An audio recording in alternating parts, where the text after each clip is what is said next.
This channel does not promote any violent, harmful, or illegal activities. All content provided by this channel is meant for an educational purpose only. দেখুন কি অসাধারণভাবে গোটা আলোচনাটা ওই ভাঙাভাঙির দিকে ঘুরে গেল। কে যে কি ভাঙতে চাইছেন কে সেটাই তো বুঝতে পারছি না, এবং যে পরিমাণ সবার মধ্যে উত্তেজনা দেখছি আজকাল, ভাঙাভাঙিটা তারা বিভিন্ন ক্ষেত্রে বিভিন্ন রকমভাবে ভেঙে থাকেন। তো আর বাংলায় তো বিভিন্ন সময় বিভিন্ন কিছু ভাঙাই হচ্ছে, কার কখন হাত ভাঙছে, কার কখন পা ভাঙছে এটার তো কোনো গ্যারান্টি নেই, তাই না? এই বাজারে হঠাৎ করে বাংলা ভাগকে কেন্দ্র করে রাজনৈতিক ভাগাভাগি, ধর্মীয় ভাগাভাগি, কত রকম আলোচনা চলে এলো বলুন। অথচ আলোচনার জায়গা কি কম ছিল? কালকেই তো আমরা ওদের বলছিলাম যেতে পারি, কিন্তু কেন যাব এই মুহূর্তে এই শব্দ বন্ধ হইতে হচ্ছে বাংলার রাজনীতির, বাংলা কেন গোটা দেশের রাজনীতির সবচেয়ে গুরুতর একটা ইস্যু। কালকেই দিল্লি যাওয়ার কথা ছিল মমতা বন্দ্যোপাধ্যায়, যাননি, শেষ মুহূর্তে, কিন্তু যাবেন না সেটাও বলেননি। এবার দেখুন কালকেই সংসদে মালদা মুর্শিদাবাদের প্রসঙ্গটা তোলেন নিশিকান্ত দুবে। আচ্ছা, এই যে দুটো ঘটনা মধ্যে কোথাও গিয়ে কি একটা যোগসূত্র রয়েছে? একে কি সমাপতন বলবেন এই দুটো ঘটনাকে, নাকি দিল্লিতে মমতা বন্দ্যোপাধ্যায় যাচ্ছেন তো তার ইস্যু লাগবে, ওই জন্য তাকে এই ইস্যুটা দিয়ে ওয়েলকাম করতে চেয়েছিল বিজেপি? খেয়াল করে দেখুন, বিজেপির বাইরে মমতা বন্দ্যোপাধ্যায় কিন্তু একমাত্র রাজনীতিক যিনি এই সংসদে অনুপ্রবেশ নিয়ে সরব হয়েছিলেন। আজ না, সেই 2005-এর 4 আগস্ট অনুপ্রবেশ নিয়ে আলোচনা চেয়েছিলেন মমতা বন্দ্যোপাধ্যায়। তখন স্পিকার ছিলেন সোমনাথ চট্টোপাধ্যায়, অনুমতি দেননি। চেয়ারের দিকে কাগজ ছুঁড়ে দিয়েছিলেন মমতা। এবার চেয়ারে অবশ্য তখন সোমনাথবাবু ছিলেন না, তখন চরণজিৎ সিং অটওয়াল ছিলেন। এবার মমতা বন্দ্যোপাধ্যায় কেন্দ্রশাসিত অঞ্চল করা বা বাংলা ভাগ করার দাবি কিন্তু জানাননি, তিনি অন্য বক্তব্য রাখতে চেয়েছিলেন, কিন্তু নিজের বক্তব্য রেকর্ডও করাতে পারেননি। এই দুটো বিষয় বাদ দিলে তার সেদিনের অভিযোগের সাথে নিশিকান্তের আজকের অভিযোগের তফাৎ কিন্তু খুব বেশি নেই। খেয়াল করে দেখুন, কিন্তু রাজনীতিতে তো এখন বিপরীত মেরুতে রয়েছেন নিশিকান্ত এবং মমতা বন্দ্যোপাধ্যায়। এখন তিনি অনুপ্রবেশের অভিযোগ তুললে নিজের সরকারের দিকেই তো আঙুল তোলা হয়ে যাবে, তাই না?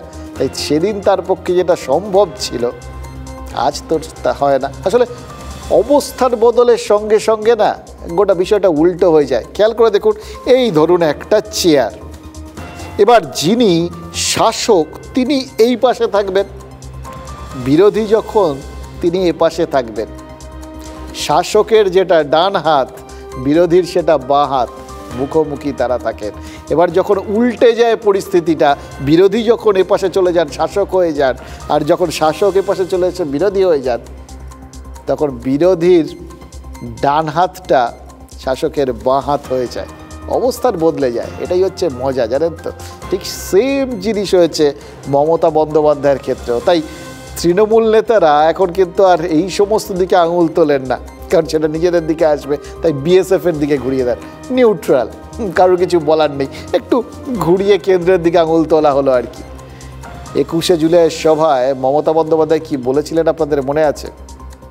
বাংলাদেশের কেউ যদি পশ্চিমবঙ্গের দরজায় কড়া নাড়েন তাহলে তিনি আশ্রয় দেবেন। এ নিয়ে গত কয়েকদিনে কম জলঘোলা হয়নি, অনেক রকম জলঘোলা হয়েছে, এমনকি বাংলাদেশ থেকেও প্রতিক্রিয়া এসছে। এ সমস্ত রাজনৈতিক, কূটনৈতিক, পররাষ্ট্রীয়, এরকম বিভিন্ন রকম ইস্যু টিস্যু হয়েছে, সেগুলো থাকবে। এগুলো নিয়ে আমরা আমাদের নিজেদের রাজ্য, নিজেদের দেশের বাইরে আর ভাবতে পারছি না। এখানেই ইস্যু এত, বাইরেটা নিয়ে পরে ভাববো। দেখুন, এই সমস্ত কিছু হওয়ার পরেই কিন্তু সুকান্ত মজুমদারের প্রস্তাবটা এসেছিল সামনে, আর সুকান্ত মজুমদারের প্রস্তাব আসার পরদিনই নিশিকান্ত দুবের দাবি, সুকান্ত মজুমদার উত্তর পূর্বাঞ্চলের সঙ্গে এখানকার একটা উত্তরবঙ্গের একটা উন্নয়নের ভাগাভাগি, এরকম একটা যোগাযোগ, এরকম একটা পরিকল্পনা দিলেন। আর পরের দিনই নিশিকান্ত দুবে কেন্দ্রীয় শাসিত অঞ্চলে দাবি তুলে বসলেন। একজন মাথার দিকটা ধরলেন, একজন গলা চিপে ধরলেন। এবার এই ঘটনাগুলোর মধ্যে কি একটা প্যাটার্ন, মানে যোগসূত্র দেখতে পাচ্ছেন মমতা বন্দ্যোপাধ্যায়? ব্রিটিশের ডিভাইড অ্যান্ড রুল, যত ভাঙবে তত শাসন করা সুবিধা হবে। খেয়াল করে দেখুন তো, দেখুন এটা তো সব ছোটোবেলার থেকে যখন ওই বিভিন্ন পড়াগুলো করতেন সবাই পড়েছেন, আমিও পড়েছি। United we stand, divided we fall. সুতরাং যত ভেঙে দেওয়া যাবে তত দুর্বল হবে, মোদ্দা কথা তো এটাই। দিল্লিতে গিয়ে বঙ্গভবনে বসেই তাই এই বঙ্গভঙ্গের অভিযোগ তুলে সরব হয়েছেন মমতা বন্দ্যোপাধ্যায়, কারণ তিনি বুঝতে পারছেন এই গোটা পরিকল্পনা, গোটা উদ্দেশ্যটা, এটা তো কোথাও গিয়ে তাকে, মানে বাংলাকে সামনে রেখে তাকে দুর্বল করে দেওয়া, ক্ষীণকায় করে দেওয়া, তার চেষ্টা, তাই না? যত ছোট জায়গা হবে শক্তি কমবে, সাংসদ কমবে, গুরুত্বও কমবে। নীতি আয়োগের বৈঠকে তার বক্তৃতায় এই কথাটাও কি তিনি তুলে ধরবেন নাকি? From minister two BJP party, এমনকি বাংলাকে ভাগ করার চক্রান্ত। একদিকে হচ্ছে ইকোনমিক ব্লকেড, অন্যদিকে হচ্ছে জিওগ্রাফিক্যালি ব্লকেড, পলিটিক্যাল ব্লকেড, এবং বিভিন্ন দিক দিয়ে ঘিরে টুকরো টুকরো করে দেওয়ার দেশকে যে পরিকল্পনা। এবং মিনিস্টার নিজে parliament is in process, he is making his own statement to divide the Bengal.